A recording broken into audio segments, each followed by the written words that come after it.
One of the greatest things about living in America, you think about that song by James Brown, the movie Rocky IV, living in America. It's the greatest country in the world. Freedom, baby. I can do anything I want to do. Like if I wanted to go to McDonald's right now, and I have ordered 10 Big Macs. I did it.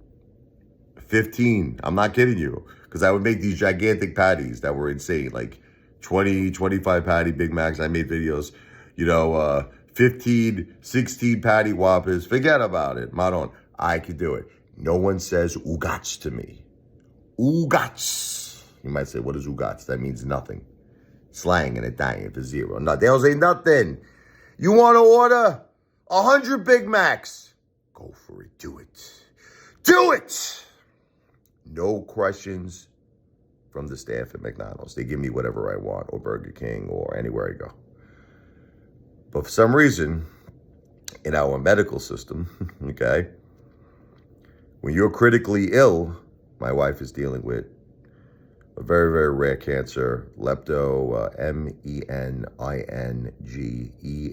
disease, lepto disease. It's extensive cancer in the brain and spinal cord. It's very, very sad. It started as breast cancer and it metastasized to the brain and spinal cord over, a number of years. Since 2017, it was stage 4. But it's so sad. She's only 46 years old, this girl. Beautiful woman, the best, my soulmate, my best friend, the mother of our 2 beautiful children. She doesn't deserve this, but what she does deserve, I'll tell you what she does deserve, is the right to treat herself. Well, not meaning the doctor should treat her, but she should have the right to say, no matter what her condition is, I want to get treatment. This is America, right? Same way as if we could go to McDonald's and I could order 10 Big Macs, 20 Big Macs, 100 Big Macs. I could go to Burger King. I could order not just a regular Whopper. I don't know this. You could customize your own Whopper. A lot of people don't know this. You just have to ask them. I would like 2 patties, 3 patties, 4 patties, 10 patties. The biggest one I got was 16 patties, 16 patty Whopper with 16 pieces of cheese. But for some reason in our medical system, when you're dealing with a very critical illness like cancer that's reached a very critical stage, they make the decisions for you, the doctors. They make the decisions if they want to treat you. I feel, this is the doctors now talking, the cancer is too advanced. Surgery is out of the question. Any type of oncology, like chemotherapy, that's out of the question.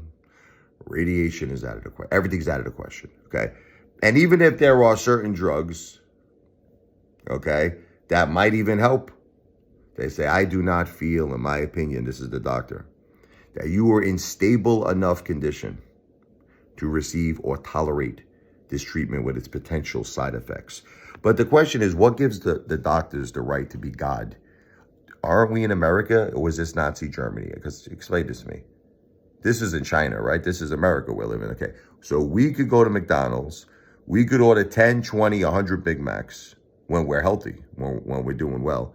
But when we're not healthy and we're at our most vulnerable point in our lives. I just want you to know this, so maybe you don't know this, because this is how it is, because this is what I'm dealing with my wife. The doctors decide pretty much your fate, if you're going to live or die, if you're going to get treatment. So is this really such a free country? It is in every other aspect. I love America, greatest country in the world. I appreciate all the sacrifices, our vets. God bless every one of them.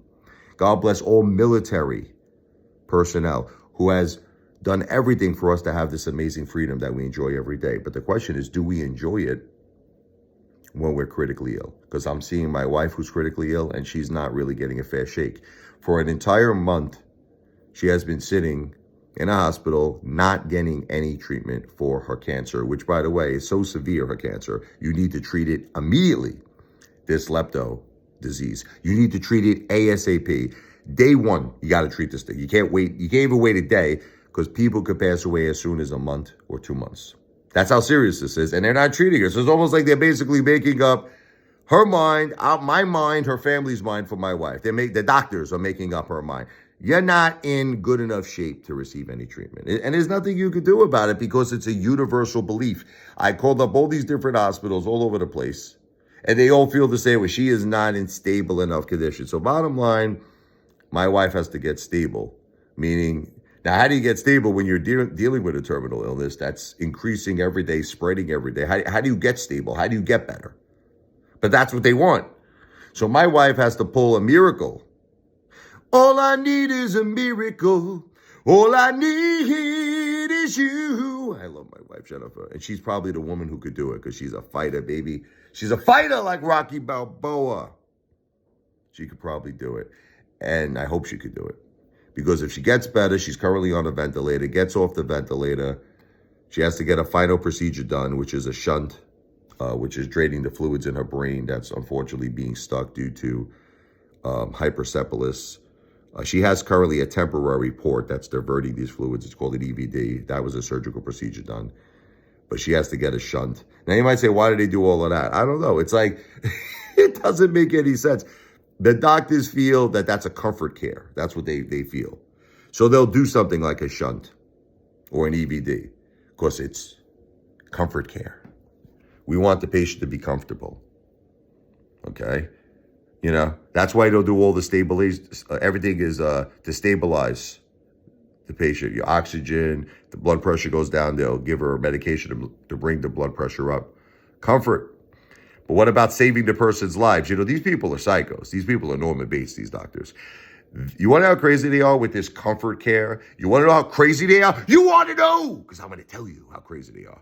They'll keep someone on a ventilator for like 30 years. I actually asked them, I said, what happens hypothetical situation, right? My wife never really fully gets stable enough to get her off the ventilator, but you're maintaining her oxygen levels and you're maintaining her blood pressure. Well, yeah, we'll keep her on the ventilator as long as she's alive. They'll keep her on that thing for 30 years. I've actually read there was someone on the ventilator, I think. I think it's like the Guinness Book of World Records. I could be mistaken, but I think something like 30 years someone was on a ventilator.